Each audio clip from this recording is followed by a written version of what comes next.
We're not going to Vietnam. We're refusing our orders, and in fact, we're resigning from the military to come and get us.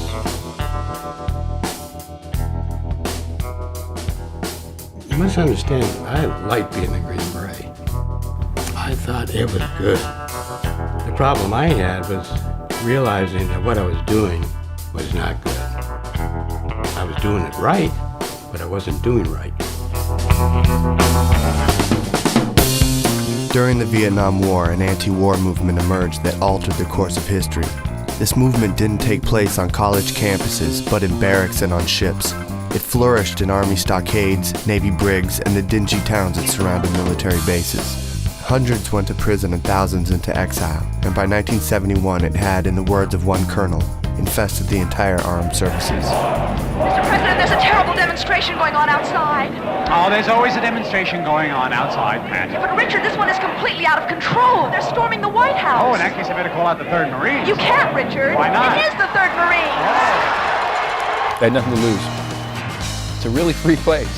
You don't know what's going to happen, you know where you're going, but you know what you're doing. Within 2 days of hitting the stockade, I was facing the death sentence for saying that we shall overcome. This man didn't do me nothing. He hurt none of my black people, none of my families. So why should I shoot him? A new phenomenon has cropped up at several Army bases these days, a so-called underground GI press. There must have been close to 300 anti-war newspapers. It was wherever there were GIs, American GIs in the world. At that point, it really became crystal clear to me that something had changed here, and that something very, very important was happening.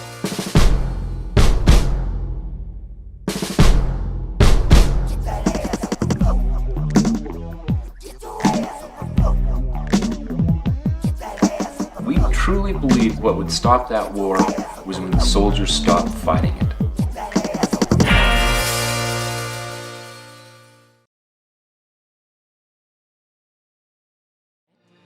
You know, it took us almost 3 weeks to cross the Pacific, and there wasn't too much to do on a troop ship, so we'd sit up on the deck at night and have raps.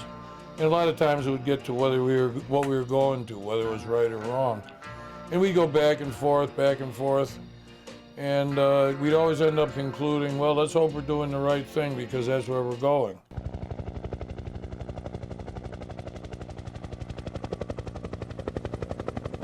I was wounded 3 times while I was out in the bush. The 3rd time I was wounded was on December 20th, '67, and we got overrun by North Vietnamese regulars. They started like a human wave attack, and the guy came up behind our hole and stuck his rifle in the hole, and I saw the front sight of an AK-47 and a muzzle flash, and I had my M16 pointed up, and I started pulled my trigger when I saw the AK sight, and a bullet hit me in the knee, and I blacked out. I came to a few minutes later, and the gun was jammed, and my knee was shattered. After the fighting ended and the sun came up, and they carried me over to this guy who had shot me, and he was sitting up against a tree stump, and he was dead. He had 3 bullet holes up his chest, and he had his AK laying across his lap. And the sergeant said, "Here's this gook you killed, you did a good job." And I seen this guy, and he was about my age. And I started thinking, you know, why is he dead and I'm alive? It was just a matter of pure luck. Then I started thinking, well, I wonder if he had a girlfriend and how his mother's going to find out and things like that. This is when you just went through an experience of that nature and you find out that it's all lies and that they're just lying to the American people, and your silence means that you're part of keeping that lie going.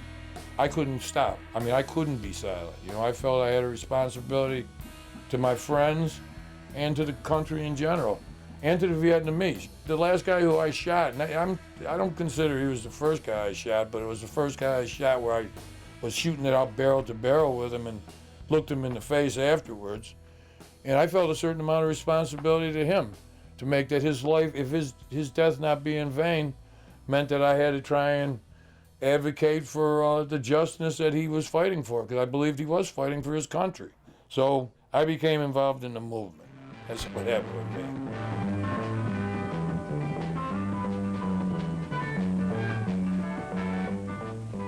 With more and more soldiers turning against the war, a handful of peace activists opened the first of what would become a network of dozens of anti-war GI coffee houses located in the towns that hover near military bases. The dusty Texas town of Killeen, just outside Fort Hood, which housed over 30,000 troops, became the home of a GI coffee house known as the Oleo Strut. Being in the Army, I can get over here and I can sit down and write poetry, and I can sit here and listen, and I can forget I'm in the Army for about 15 minutes to an hour or something like this. We have three very simple rules here. Three very simple rules, and that's all. One, we got no holding in the place. If you're holding, it's a bad place to be. The sign over there says the man is welcome. Always remember, the man is welcome here. It's not so much that he's welcome, it's that he's just here. The name Oleo Strut came from a shock absorber on a helicopter. So that's what the Oleo Strut was, and it was a place where you go there and they sold sodas and they had a record player and all the latest rock records and underground papers, and you just hang out and rap. Fort Hood was both a combination of guys going to Vietnam and guys who'd been to Vietnam and came back. And as time went on, the guys who had been to Vietnam played a subversive role to the guys who were going. And they go out on ambushes. Like for a 1 month period, we go out on ambushes and we kill over 50 people, in the early hours of the morning. And you start looking at bodies because they've got to get their body count. And who's there? Well, the majority were women and children. And what were they doing? What was their crime? They were carrying food. They were carrying food to their friends up in the hills. For anyone who thinks he can duck out of it and hopefully be a Kirk typist and not have to see any of that, he's making a mistake because he's supporting the war.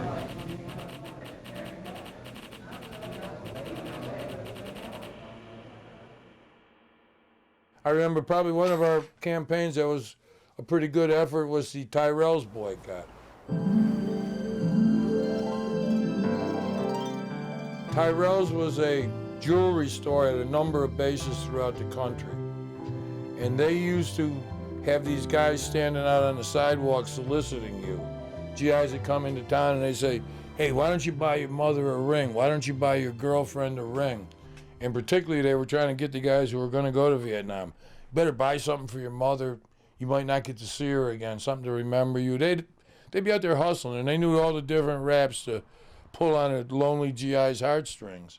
And then they used to have this deal where if you bought the ring and you were killed in Vietnam, any payments were suspended. The ring was paid off at that point, and they put your name in the window on the Tyrells Roll Call of Honor, which was outrageous because it was like, oh, you owed us money and we got killed, so we're going to put your name in the window to get some other guy to do it. So we decided to start a boycott at a store in Killeen, and we began picket lines in front of the Tyrells place. They arrested picketers several times. We try and maintain the picket lines. But what happened was the Tyrells boycott started spreading to other bases around the country because word of our protest started spreading. There was GI activist groups all over the country by this point.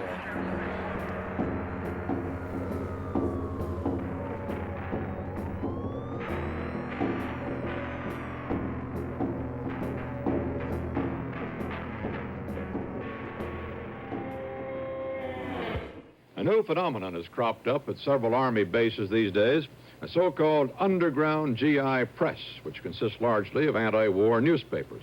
Military authorities are clamping down hard on the papers. Recently, it was announced... There was an underground newspaper laying on the bed, and it was called The Last Harass. They freaked out, man. They were freaking out. This is unauthorized material, and this is subversive material. You're not allowed to have any copies of this inside the barracks. You must turn this in immediately. That night then, the paper then went around in the barracks. Everybody's reading it, 2 or 3 guys at a time sitting around on a bed, around guys' beds and stuff like that, checking out this paper. What I liked about it was the fact that the officers hated it. To me, it had to be good. It had to be good. It had to be something about this that was good. Typed, mimeographed, printed, the GI Underground press exploded. Fort Knox, Kentucky, Travel and Adventure, Fort Gordon, Georgia, The Last Harass, Washington, Fed Up, Fort Benning, Georgia, Chanute Air Force Base, 4-Year Bummer, Fort Dix, New Jersey, Shakedown, Fort Hood, Texas. Fatigue Press is published by a group of radical soldiers stationed at this Army base. And we used to distribute it clandestinely on base. We'd go around and leave bunches of them in barracks. We'd go through barracks at night and leave them on foot lockers. If you were caught distributing literature on base, that was a court-martial offense. Shortly after the first issue was published, the GI who founded the Fatigue Press, Gypsy Peterson, was pulled over by Fort Hood police. And they vacuumed out his car and claimed to found remnants of marijuana and arrested him for possession of marijuana in an attempt to suppress his movement. Following a 2-day trial in a Texas court, Gypsy Peterson was sentenced to 8 years in prison. Despite the military's best efforts, the underground press became the lifeblood of the GI movement, as the Army's own recruiting slogan, "Fun, Travel, and Adventure," turned into the popular GI expression, "Fuck the Army." There must have been close to 300 anti-war newspapers written, produced, and published on bases all throughout the world. It was wherever there were GIs, American GIs in the world. In the summer of 1968, Army and National Guard troops were sent into American cities as thousands of black people rioted following the assassination of Martin Luther King. That spring, troops were used against anti-war demonstrators at the Pentagon. Then in August, soldiers at Fort Hood were told they would be sent to Chicago, where anti-war demonstrations were planned for the Democratic Party's National Convention. Hey, we just come back from fighting the Vietnamese, now they want us to fight the Americans. The night before the troops were supposed to leave, there was a meeting of black GIs that gathered up in a parking lot in the 1st Armored Division section, and they were out there all night in the parking lot talking, you know, and they were having like a rap session and rally, why they were opposed to going to Chicago. Well, they were making it clear that it was a genocidal thing that was going to go on, and how can I go and commit genocide on my people, shoot my people? There were hundreds of black GIs out in this parade field. Brothers came up and really started pouring it on then about, you know, discrimination and unfair treatment, not getting the rank they needed, and about what was happening with the war. As the meeting stretched into the night, Fort Hood's commanding general showed up to talk to the GIs. He said, "I'm just a 2-star general. Let me go and talk to my boss, and I have an answer for you in the morning." So, you know, we just relaxed, you know, went to sleep. All of a sudden, crack upside the head, cracked me upside the head. What the hell? You know what the hell going on? MPs all around us, man. They came at us with bayonets. I got cut, you know, I got hit right here with a bayonet. And then every now and then, you open this formation up, and a group of MPs come in and grab a brother and take him back in the back and beat the shit out of him. You hear him screaming in the back, you know. So, And they were court-martialed, brought up on various court-martial charges, but it scared the hell out of the military.